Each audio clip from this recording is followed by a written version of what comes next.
Hi everyone, I wanted to create this video to show you all how to replace your spark plugs and or coil packs on a Chrysler Town & Country with a 3.6 liter. You might be changing your plugs or coils for different reasons. Hopefully you're doing it to be proactive and your van is just getting near that 100,000 mile mark and you want to change your plugs out to be proactive. But if you're like me, you've put it off. Now my van has 125,000 miles and I'm getting a misfire code on cylinder 1. And you could be getting that same code for any of the cylinders or multiple cylinders. And you need to go in and change out your plugs and or coils and do some troubleshooting. So this video will be useful for either scenario. And this job is doable on your own. And I'll tell you a couple of quick tips along the way. When you're planning this job, make sure that you allow time for your engine to cool off. You never want to remove spark plugs from an engine that's warm at all. As you know, when things get warm, they expand, and engines are no different. So you have spark plugs and engines, cylinders that are made of different kinds of metal, and if something is warm, it's possible that it could be tighter. The spark plugs could actually be tighter than the torque spec originally indicated. And when you go to remove that spark plug, it could either snap off or you could cause damage to the threads in your engine, and that's a big issue and could cause some severe damage. So make sure you do this job when the engine is completely cold if you're going to be removing the spark plugs. So let's get started. First step is to disconnect the battery. So let's go ahead and take that negative battery cable off. It's a 10 millimeter.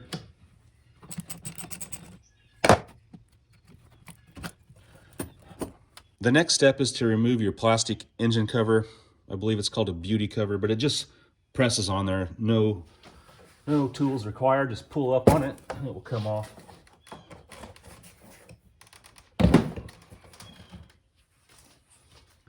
Okay, next I'm going to remove this hose that just presses onto the air filter housing here. So just twist it a little bit, break it free, and it should pull right off. And I'm going to go ahead and remove the whole hose. You could move it out of the way, but I don't like to bend hoses at all. They could crack. So if just follow the hose down, it'll have this. It just presses on down at the other end, and the same thing. Just twist it and pull it off.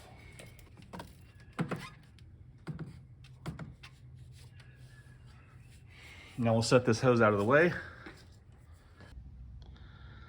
The next thing to do is remove this air intake hose. There's a clamp on each side of it. So get an 8 millimeter socket or a flathead screwdriver and loosen those up and remove that hose.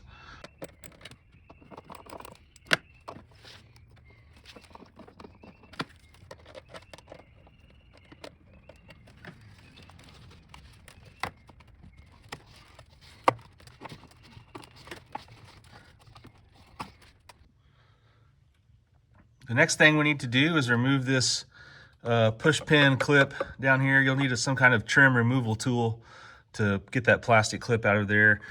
I did sort of break off a little bit of that clip, but it should be reusable. And if not, these clips are super cheap. I actually have a box of them in my drawer. I went and looked. I have one that looks like it'll be very similar. So if you happen to break the clip off, it's not the end of the world. They're available everywhere.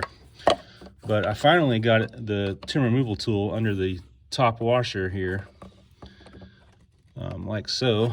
And when I pried it, it finally popped up and came off. So be careful. Don't pry against your plastic manifold. And of course, you don't want to break your intake manifold and cost yourself quite a bit of money there either. So now that clip is pulled up, we can go ahead and pull it out. Get a better view of it here. Anyway, next step is to remove this wire right here. It just plugs in right there. There's a little tab on the side. Just press on that tab and pull it out. It should come off really easy. Now this resonator duct, we've got it removed on the clip. We've got the wire off. It's only held on the back side, on the bottom, in 2 spots with those little detents, just like your beauty cover was held on. So it just pulls off the back side there. So let's go ahead and remove that out of there.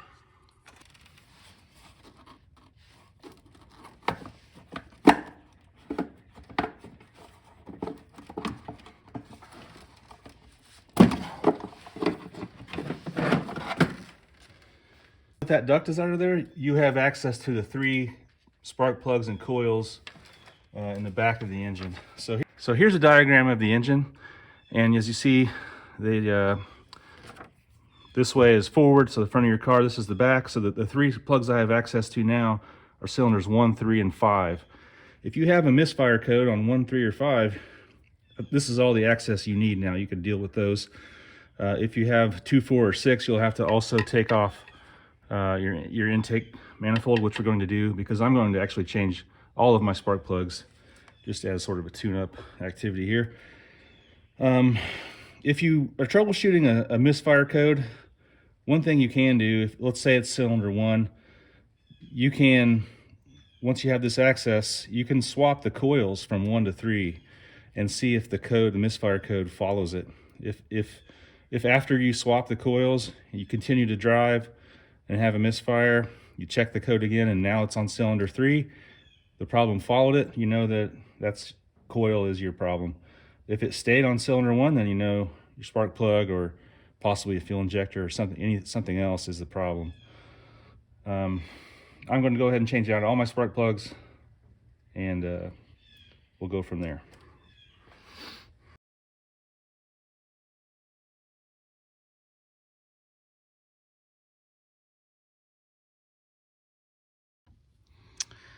Okay, now that this hose is loose, you can pull it up. You can see access to the 2 front bolts that hold the manifold on. There's one right here, and then there's one over here on the left side right there.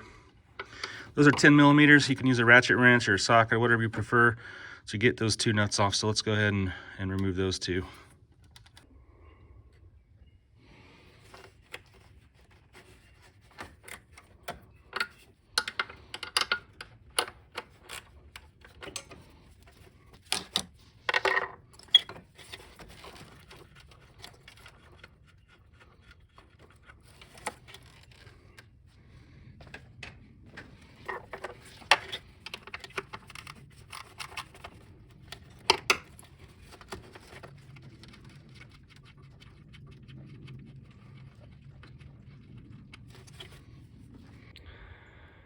Now the intake manifold also is attached in the back by a bracket that holds it on. There's 3 fasteners, 2 nuts, and 1 kind of stud, threaded stud there. So look around the back on the top here. We have one that's kind of hidden by this wire right there. You see that nut. We're going to take that off. And then on around the back, it's kind of hard to see it. There it is. You kind of see it right back there, right there. So we'll take that one off and that one off. And then the final one is down at the bottom. If you let me get the camera focused here. If you look down, there is a gray cap looking thing right there. They pop that cap off of this stud. See that nut? It looks like a nut. It's actually a threaded stud. So this clip, this gray thing is just a clip. So pop that off and you'll have access to that stud there. The top ones are 10 millimeters. That bottom one is a 13. So let's remove this top nut first. There is a little clip on the wire here above it. You can remove that so you can push it out of the way better to get better visibility. Go ahead and remove that.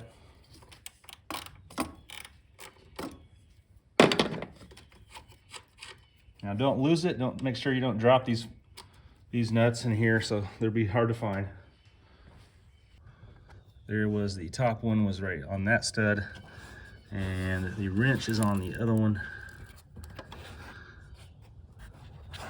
Get it back in here. There it is. Anyway, you'll see it. It's pretty obvious.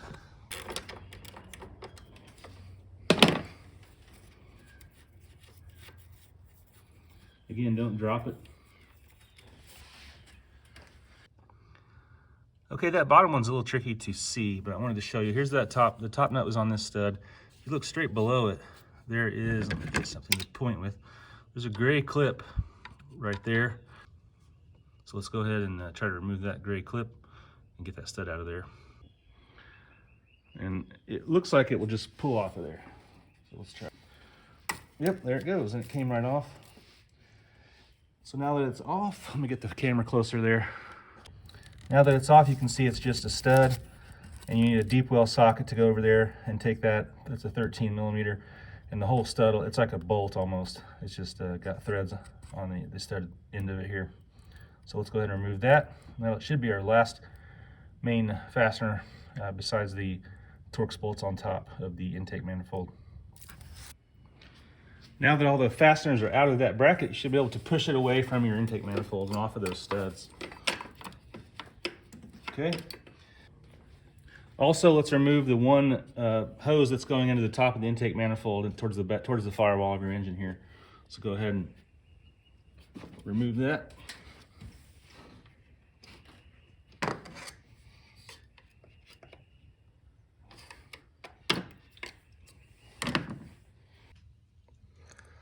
Now we'll need to remove those 7 bolts up top on the intake manifold. You can either use a T20 Torx socket or you can use an 8 millimeter socket. It'll be a little challenging to remove some of them with an 8 millimeter socket since they're down in these holes, but if you have the Torx, it should help you pull those out of there. So here there's 7 of them. 1, 2, 3, 4, 5, and 6, and number 7 is a little harder to see over here on the end, right down there. Yeah, right down there. So you get those 7 removed, and then we'll go from there. By the way, I've also stuffed a rag into the intake duct just to make sure I don't get any dirt in there.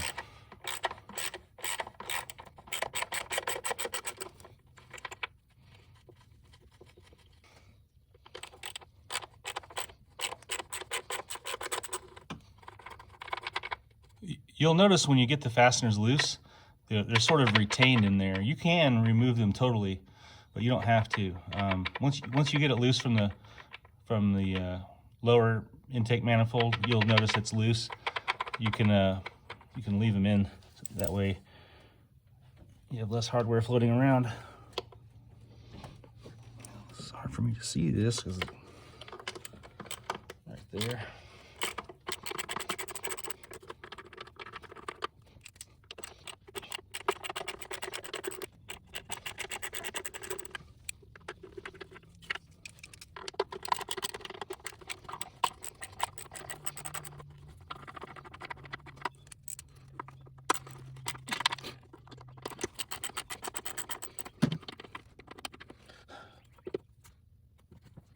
Now the intake manifold is all disconnected. It should be able to pull up and lift out of the way. There are some wires still attached, so we're just going to lift it and move it out of the way.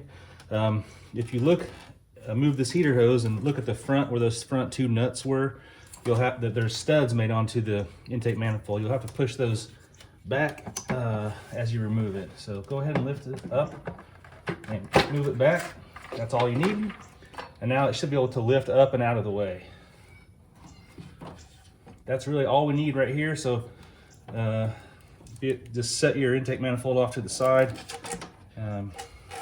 Like maybe have a rag handy. And you'll see how my 7 bolts here are still retained in the intake manifold.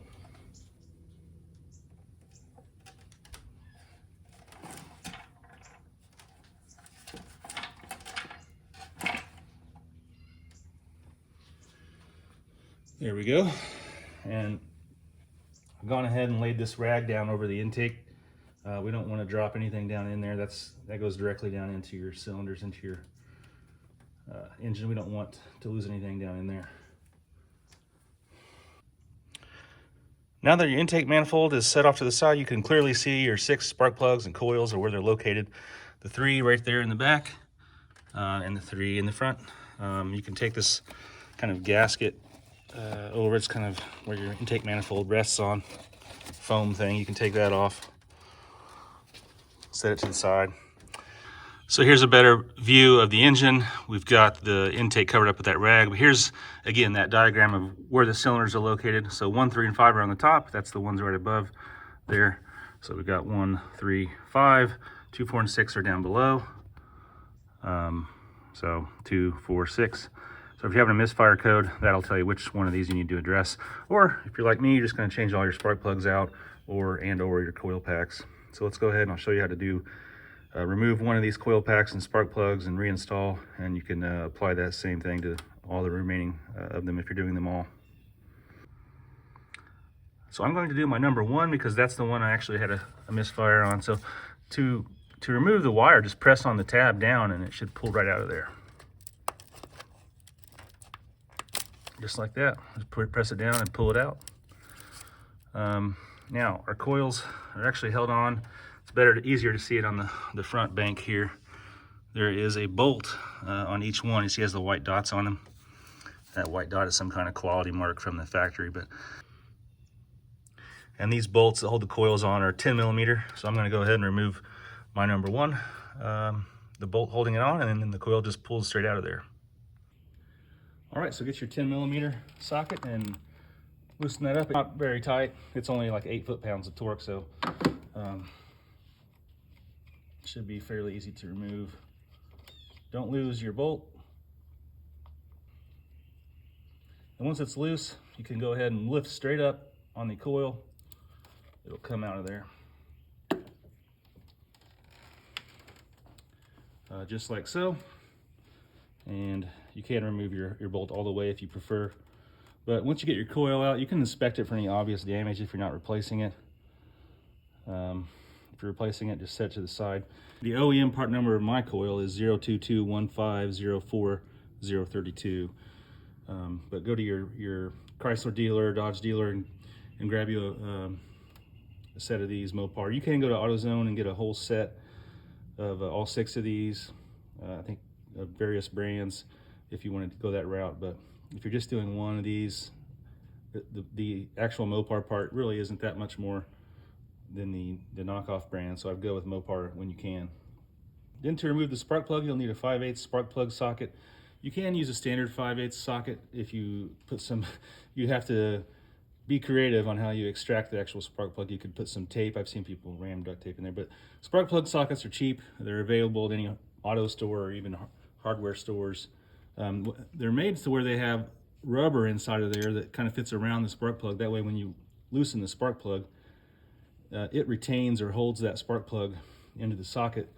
When you lift it up, it pulls the spark plug out with it. So get yourself an extension and a 5/8 spark plug socket, and go to town and removing it. Make sure it fits on there nicely. Make sure your engine's 100% cold, like I mentioned earlier, and remove it. It should only be about 13 or so foot-pounds. Shouldn't be that. And make sure you're going left to loosen it. Take your time.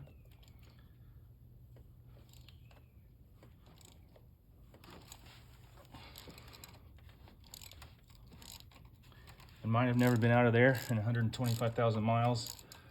And this cylinder is giving me a misfire, so I'll be curious to see what it looks like.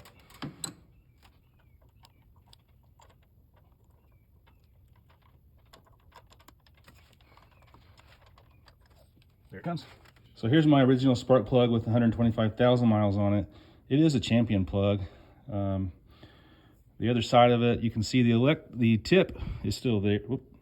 The tip is still there, but the prong that comes up here is really burned away pretty heavily. You can see kind of a ridge built into it. So my plug is definitely not in great shape, and I bet the rest of the spark plugs aren't a whole lot better. So it's high time I change these out, and that just goes to show you what could happen if you don't, if you let things go like I did.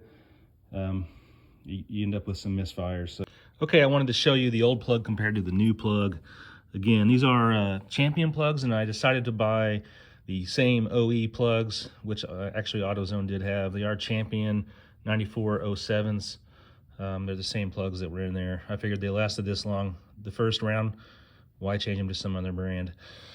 But you can see the tips look sort of similar here, but the prong is so burnt away on the old one. That's what was causing my issue. Another thing to mention is spark plug gaps. Here's a gapping tool. You can check the gap. It should be 0.043 for this vehicle. These plugs do come pre-gapped, so there should be no issues unless there was some kind of shipping damage or something like that on the plugs. So also I've noticed on the OEM plug there was a little bit of dielectric grease on the tip here, so if you have some of that, go ahead and put that on. It will help. It'll help your coil to make good contact with the plug, and it'll make it easier to remove it as well later down the road. Another thing I wanted to mention, spark plugs. In the old days, you would put some kind of anti-seize lubricant on the threads of the spark plug so that next time you remove them, they could come off. But you don't need to do that anymore. If you check all the spark plug sites, they all say that these new plugs are coated with some kind of fancy coating, a metal coating, nickel or whatever else it is that makes the anti-seize unnecessary. And actually, if you use anti-seize, it can lead to an incorrect torque being applied, like a 20% more torque than you're trying to apply, because it sort of lubricates it. So I'm not going to put any anti-seize on there, and we'll go ahead and get those installed now. So before I go ahead and install my new plug, I'm going to put a little bit of dielectric grease on the end here. Just helps with the connection, helps with that coil to get it snapped on there. Okay, now let's go ahead and put it into our spark plug socket, and let's get it put in there. Make sure you get it started correctly. If the threads feel like they're going in crooked, stop immediately. The last thing you want is some kind of damage to your threads. So get it in there straight. It should really only fit down in there straight, but be gentle with it as you start to tighten. And mine seems to be going in there well. I'm going to tighten it, hand tighten it here. And as far as it can go.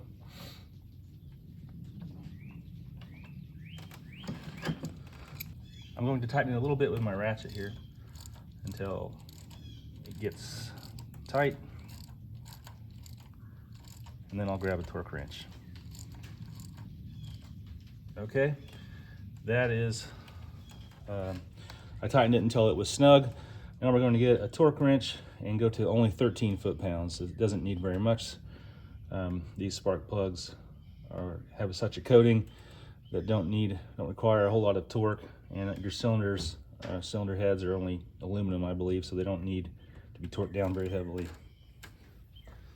So I've got my torque wrench here. I've got it set on 13. I'm just going to tighten it until I get to one click. It clicks one time.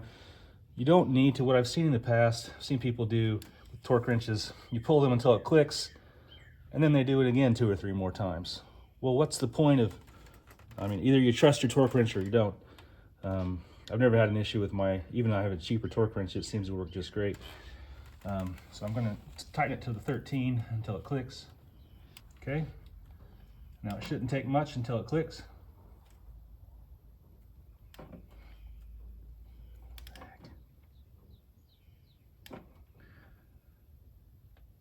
Right there, it clicked once. That's all I need. Now you can pull your extension out of there. If your spark plug socket kind of sticks on the spark plug and you're having a hard time removing it, you can get some long needle nose pliers and grab it off the spark plug.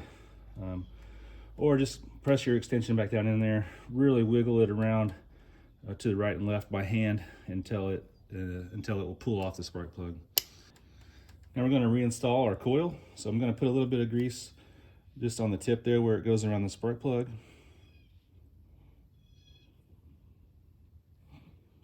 Not a ton, but a little. Now we're going to push it back down in there and seat it correctly, and you should hear it kind of snap on there or click on there, just like that. And then you should be able to retighten your bolt.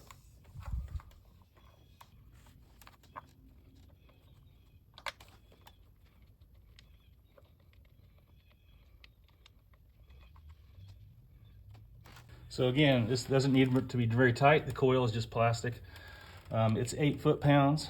That equates to 96 inch-pounds if you have a 1/4 inch drive torque wrench like I do here, We're going to just do the 96 foot-pounds until it clicks one time, right there, and that's it. You don't need to re-bump it because that just increases your torque. And then we'll just press our wire back on there and it'll click into place. And that's it. You've done cylinder number 1. If you're going to do other cylinders, go ahead and repeat the replacement of the spark plug and or coil as many times as you need to. You could swap coils around to do some troubleshooting if you wanted to, but while you're in here, you might as well change the spark plugs out. So I'm going to go ahead and change out all my spark plugs. I'll speed it up for you on the video so I'm not wasting your time here.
Now we can do this front bank of cylinders, so that's cylinders 2, 4, and 6. Now that we have the manifold off, it is easier to access these ones, of course, at the front of the vehicle. I'll speed it up so I'm not wasting your guys' time.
That one's awfully tight.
All right, now I've got all my new spark plugs installed and I'm ready to start reassembly and then put that intake manifold back on. Before I do that, I want to show you all the old spark plugs. Here they are removed. They're all in pretty tough condition. A ton of miles on this vehicle. So I was getting misfire on cylinder 1, but it could have happened on any of them.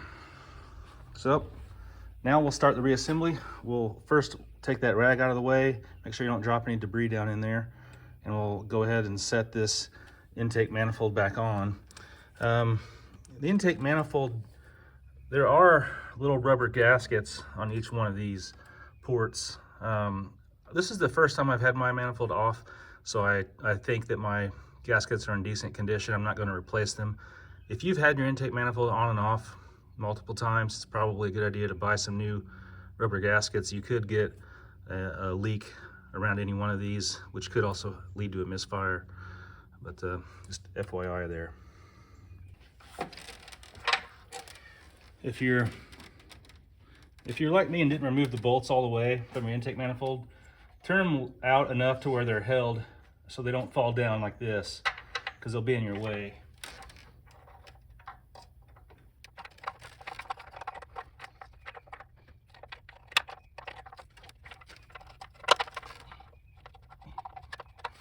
Okay.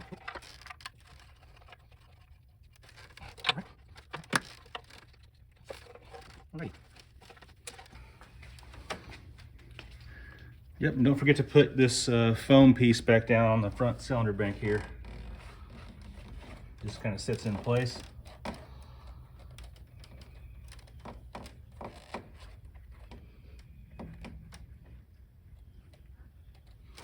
Then we'll go ahead and put this intake manifold back down where it goes, gently, careful.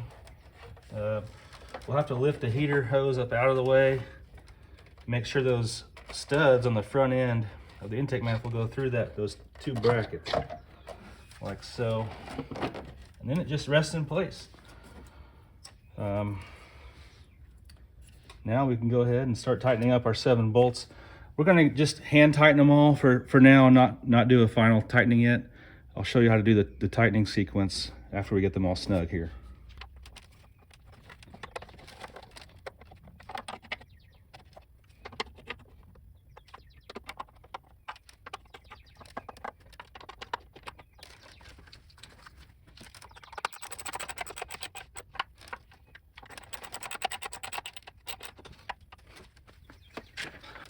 Okay, so as you're tightening it down, we're just going to go around one time and get them snug, just a little snug, and then we'll go back through and torque it to 8 foot-pounds, or 96 inch-pounds. But here is the order, the tightening sequence. So you don't want to just, kind of like when you're tightening a wheel or your lug nuts, you don't want to just tighten one side.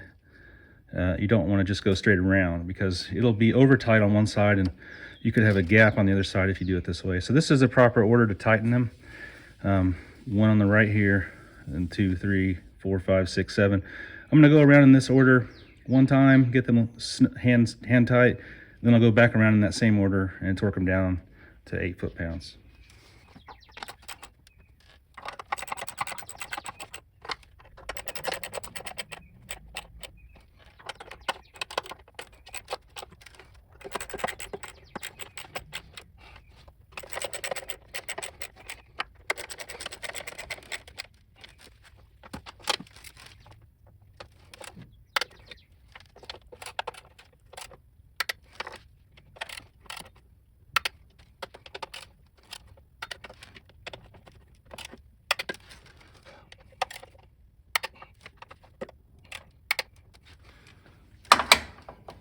Now let's put that hose back on here before we forget.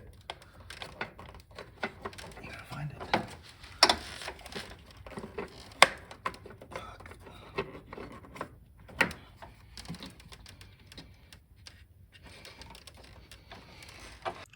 All right, we're gonna go ahead and get the bracket back on the back of the intake manifold. Should be able to just put it on over the 2 studs. One there, one on the top. And that's it. Then go ahead and get your nut started on each of the studs. I would get these 2 nuts started on first before you try the bottom one.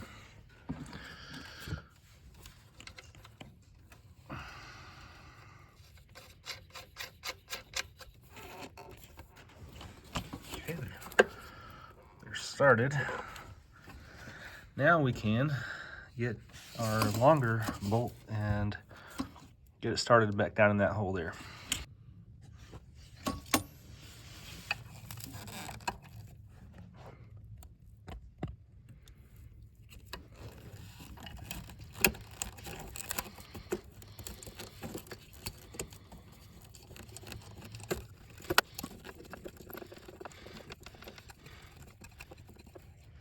All right, I'm gonna get my deep well socket and get this bottom one tightened up, and the same with the top two with the 10 mil ratchet. So the bottom one is a 13, top ones are 10 mil.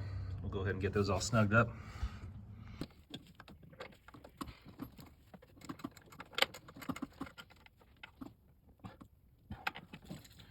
Once that bottom one's tightened up, you can put that gray clip back onto that stud, press it on.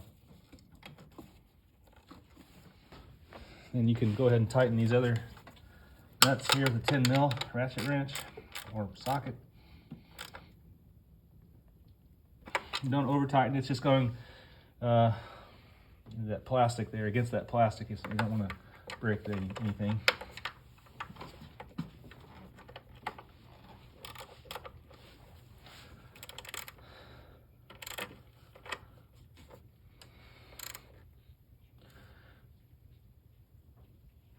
Okay, then you can put this little clip back on if you had removed it. Any other clips you might have pulled out of the way. Right now we'll get the two nuts on the front side here. Be careful here not to drop them. It's kind of awkward angle to get in there to put them on. I got the first one started here.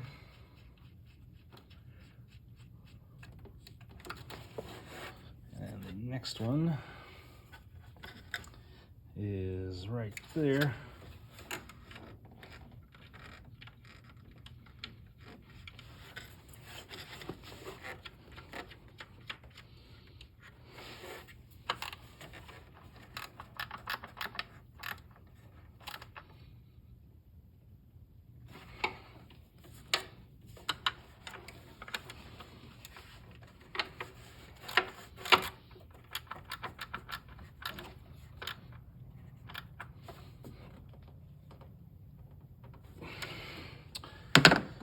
All right, now you can put the clip for your radiator hose back that goes through the top of your intake manifold. Put that back in place. Now your intake manifold's all reinstalled. It's time to reconnect our resonator duct there in the back. If you have any rags and anything in your intake manifold, make sure you get those rags out of there, of course. Okay, we're just going to get our resonator duct back into place. This end just goes into the intake manifold. There's a couple of these rubber grommets that just press down on the kind of ball end plastic studs that are back in there right behind the coils basically. So let's get that into place.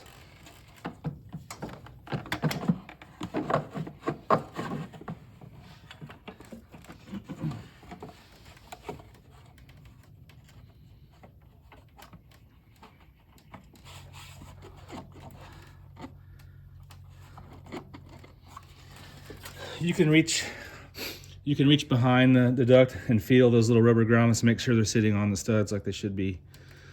Just wiggle it around until it goes in place back there.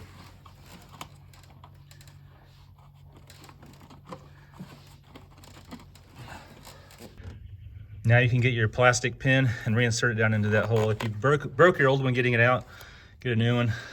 If you can, go to the auto store. And it should just press in there, just like so. And then that's it. And also there is a wire here on the front. Let's not forget to plug that back in.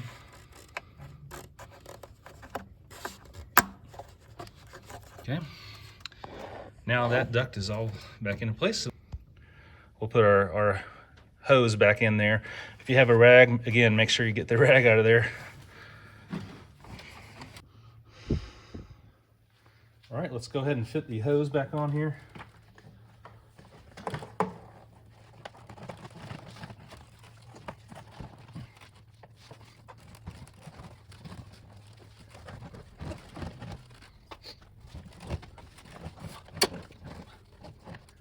go ahead and tighten these hose clamps up. You can use a flathead screwdriver or a 8mm socket.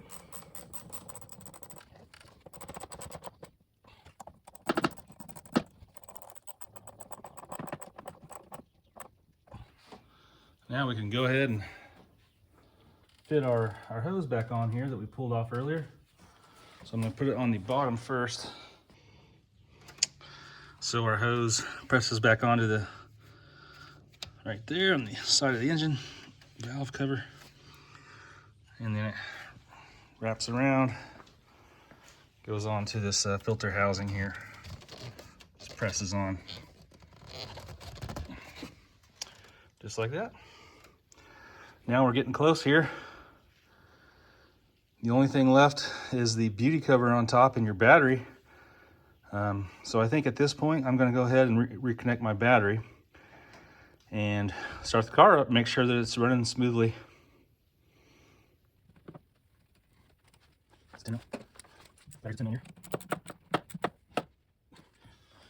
Now that your battery's reconnected, make sure all your tools, your lights and whatnot are out of the way of the engine.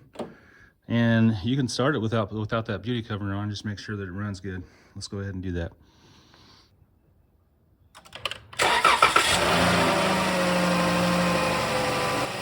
All right, sounds pretty smooth to me. I'm gonna go ahead and shut the car off, put that beauty cover back on.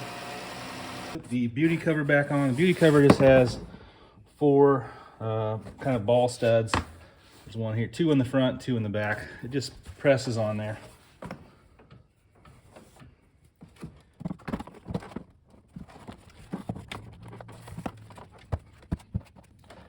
That's it. And this job is now complete. If you had a misfire coat on after you drive your vehicle a few times, that coat should go away. If not, take it to an AutoZone or somewhere like that. They might be able to clear your code. If last resort, you can disconnect your battery and leave it disconnected overnight. When you reattach it, it should have cleared the code. But if all your issues are gone, the code will go away. And this is a job that you can do yourself. Don't be afraid to try it. Just set aside enough time to do it, and anybody can do it. So I hope this video helped you all out. If it did, give me a thumbs up and subscribe. Thank you all.